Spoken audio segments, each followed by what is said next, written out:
Farooq engineer साहब के नाम पर इंग्लैंड के ओल्ड ट्रैफर्ड स्टेडियम में ना स्टैंड क्यों बना हुआ भाई, ये देखकर सब हैरान हो रहे हैं। लेकिन ये जानने के लिए आपको थोड़ा सा हिस्ट्री बुक्स में जाना पड़ेगा।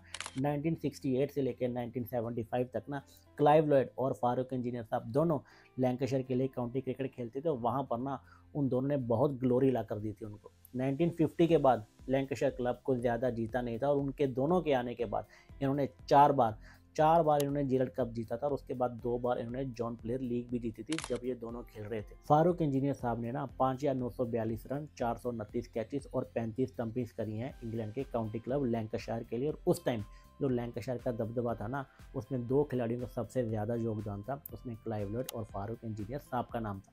फारूक इंजीनियर साहब कुछ चुनिंदा ऐसे बल्लेबाजों में से थे जिनकी विकेट कीपिंग नहीं, उनके बल्लेबाजी पर भी ध्यान दिया जाता था, क्योंकि उस टाइम पर ना विकेट कीपर को सिर्फ एज ए विकेट कीपर ही खिलाया जाता था और 9वें 10वें या 11वें नंबर पर बल्लेबाजी के लिए भेजा जाता था।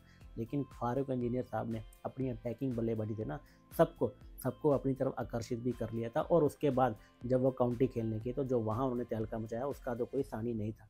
लेकिन जब उनका स्टैंड बना, जब क्लाइव लॉयड और फारूक इंजीनियर साहब दोनों को बुलाया गया और उनका स्टैंड बनाया गया ओल्ड ट्रैफर्ड में, तो फारूक इंजीनियर साहब ने जो कहा था वो सुनना काफ़ी ज़रूरी है। उनके ये लफ्ज़ थे कि भाई ये मेरे लिए बहुत ही शर्मनाक है कि जहाँ पर मैंने सारी क्रिकेट खेली वहाँ पर मेरे को इतना ज़्यादा सम्मान मिला नहीं, लेकिन यहाँ पर जो हो रहा है, जो मेरा स्टैंड बन रहा है ना, उसने सारी भरपाई कर दी है।